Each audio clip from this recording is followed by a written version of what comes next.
वो कह रहा है चूज द करेक्ट स्टेटमेंट, फिर हमसे करेक्ट ही पूछ रहा है, ठीक है। A is sporophyte and is independent. चलो, क्या कह रहा है ये? ए क्या है? स्पोरोफाइट है और कैसी है? इंडिपेंडेंट। पहले तो ये डायग्राम बहुत अच्छे से देखो। इस डायग्राम के अंदर क्या शो रहा है कि इसमें दो फेजेस दिख रही हैं। Main axis, main plant body, यहां से लेके यहां तक कौन सी है? गैमेटोफाइट। और ये वाली कौन सी है? स्पोरोफाइट। ब्रायो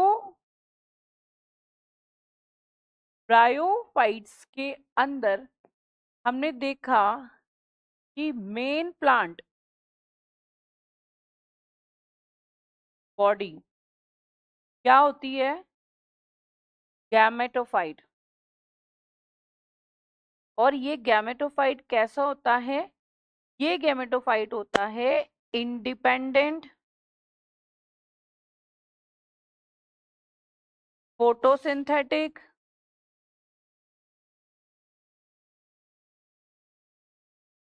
ठीक है, इंडिपेंडेंट फोटोसिंथेटिक और डोमिनेंट कैरेक्टर होता है इसका ये। बट स्पोरोफाइट कैसी होती है इसकी? स्पोरोफाइट गैमेटोफाइट के बाद बनती है, कौन सी? स्पोरोफाइट। और ये जो स्पोरोफाइट है, इसके अंदर तीन पार्ट होते हैं। हम ऐसे कर लेते हैं, लाइफ साइकिल ऑफ ब्रायोफाइट्स। तो इसमें क्या होगा?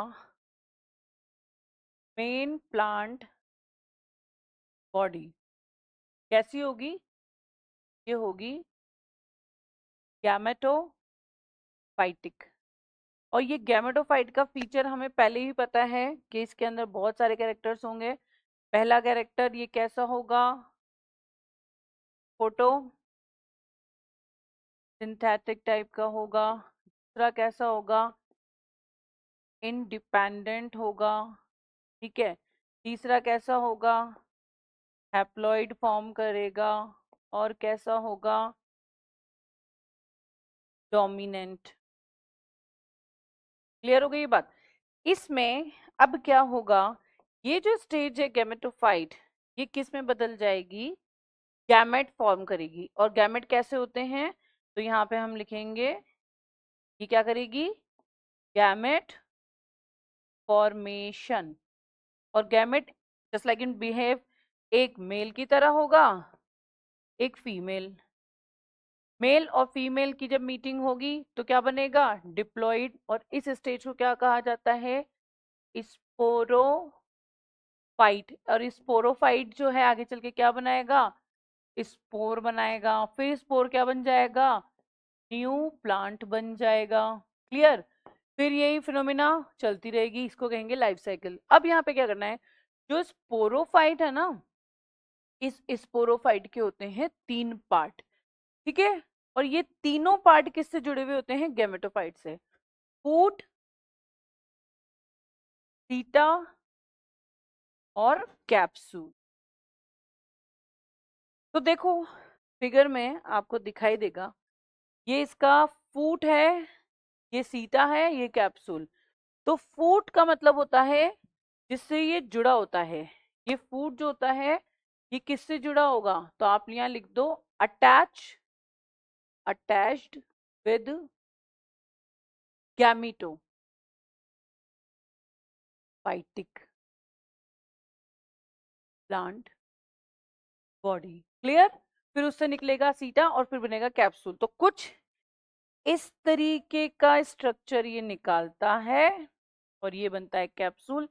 कैप्सूल जो पार्ट है वही बनाएगा स्पोर। क्लियर? तो आपसे पूछेंगे पोजीशन ऑफ द स्पोर या formation of the spore, which places is involve in the formation of spore. तो ये कौन सा है? कैप्सूल। और ये कौन सा है? ये हो गया फूड, ये हो गया या, और ये हो गया कैप्सूल। क्लियर? तो राइट आंसर तो देख लो, राइट आंसर क्या बैठ रहा है? वो कह रहा है ए इज ए स्पोरोफाइट, तो ए स्पोरोफाइट तो है लेकिन वो इंडिपेंडेंट नहीं होती, डिपेंडेंट होती है किसके ऊपर? गैमेटो के ऊपर। पहला गलत। ए स्पोरोफाइट है and depend on the B which is the gametophyte. A depending है किसके ऊपर? बी के ऊपर। ये आंसर बिल्कुल सही है। बी इज स्पोरोफाइट, बी तो स्पोरोफाइट हो ही नहीं सकता। बी क्या है? बी क्या है? ये वाला क्यों गलत हुआ बता दिया। बी क्या है? बी है गैमेटो। ठीक है, और गैमेटो है, और ये बोल रहा है ये, तो ये ऐसा नहीं होता। ठीक है, गैमेटो होता है, गैमेटो होता है इंडिपेंडेंट। क्लियर? अब B is A sporophyte and is depend on A for which is gametophyte. Statement ही गलत कर दिया, उल्टा कर दिया। ठीक है, तुम्हारा राइट आंसर जो जा रहा है वो कौन सा जा रहा है? बी। ठीक है।